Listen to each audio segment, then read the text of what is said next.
चलें जी, अब हम इसको रन करके देखते हैं। ये अब हमने इसको रन किया और ये देखें ये माशाल्लाह से रन हो गया, ठीक है।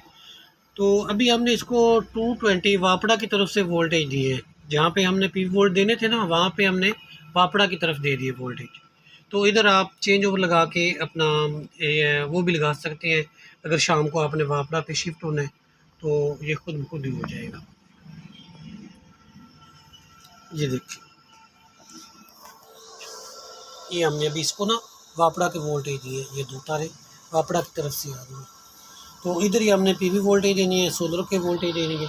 तकरीबन 420 वोल्ट तक आप इसको ऑपरेट करवा सकते हैं और मिनिमम इसको आप 6 पैनल से 9 पैनल तक बासानी लगा सकते हैं। जितने पैनल इसको करंट अच्छा मिलेगा लगाएंगे आप पैनल इसको